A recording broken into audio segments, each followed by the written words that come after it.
Hola. Hi. Yep, I'm back. Okay, so today I want to talk about my perspective. I guess if we're giving this a proper title.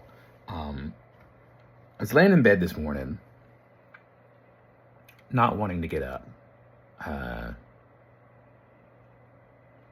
thinking about Jesus. You know, it's Easter, Holy Week just happened. I ponder a lot. And when I tell you I ponder a lot,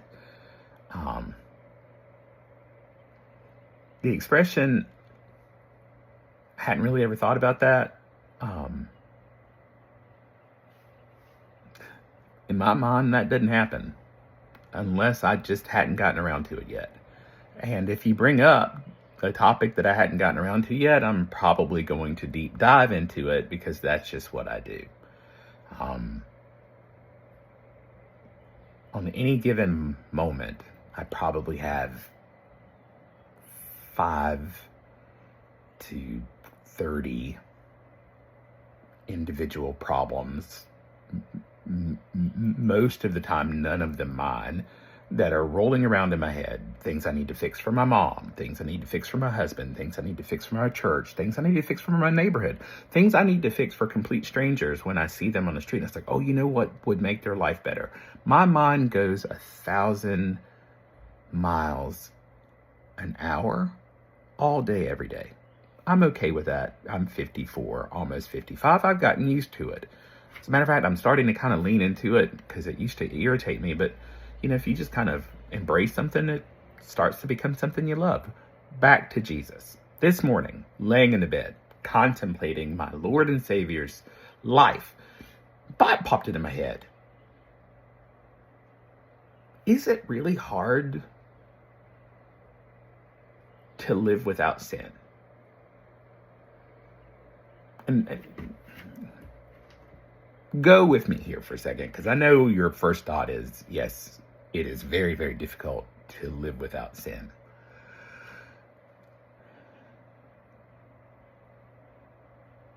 When I was stumbling through my 20s, lost, feeling abandoned, I sought faith in a lot of different places. I wanted to understand different faiths, especially because my involvement with the Baptist church at the time did not play well with my being an openly gay homosexual. So I sought other faiths because I wanted to know what they were about. Taoism, Buddhism, just a bunch of different books. You know, let me see what it says. Let me see how they think.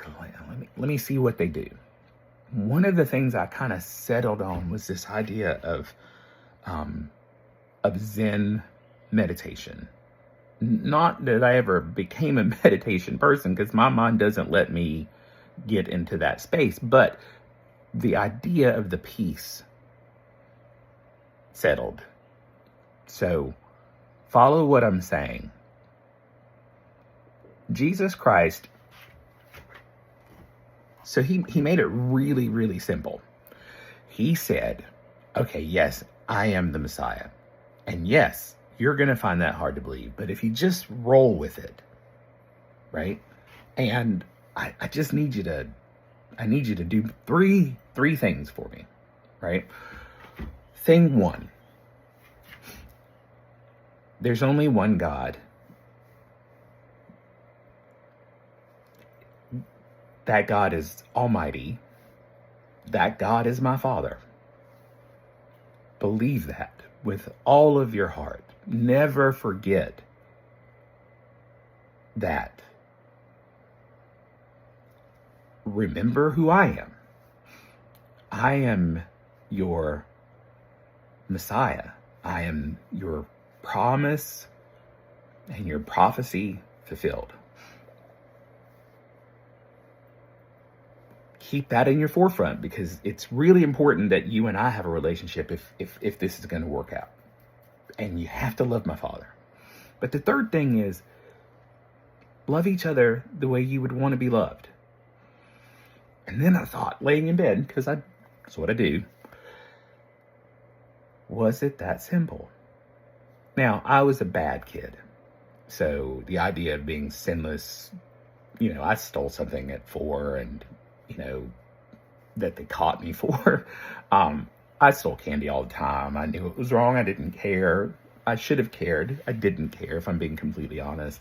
I stole things from my brother. I stole things from school. I was a bit of a klepto. I lied a lot. And I knew I lied a lot. So again, early on, sin-free life wasn't going to be for me. But what if that wasn't me? What if I was just a kid who just loved everybody? Didn't wish anybody harm, treated other kids the way I would want them to treat me, and respected other people? Could it be that simple, that just living by the golden rule, that Jesus was able to live a sin-free life by just thinking first, like, oh, what would I want someone to do for me? Yes, let me hold that door for you. Yes, let me help you with that. Yes, let me give you a helping hand, because I would want someone, if I were in a similar situation, to give me a helping hand. Yes, let me deliver to you some good news about what my Father has in store for you through me. And I want you to believe it. I don't want you to get in the way of it, because I would want somebody to tell me this story. What if it was that simple, that you just chose not to be of offense to someone? I wouldn't want anybody to steal from me, so why would I steal from them?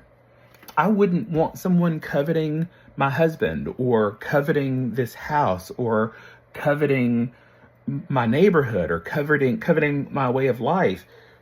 So why would I covet what someone else has? I would want for me to be happy post-divorce. So why would I not want that same thing for my husband? I want his family to continue to love me as I love them. So why would I not want for my family to keep loving my husband the way that they love me?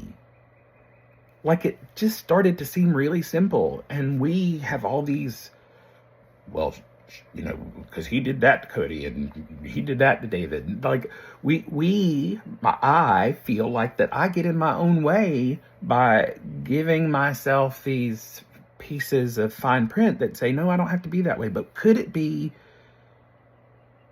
that it was that simple?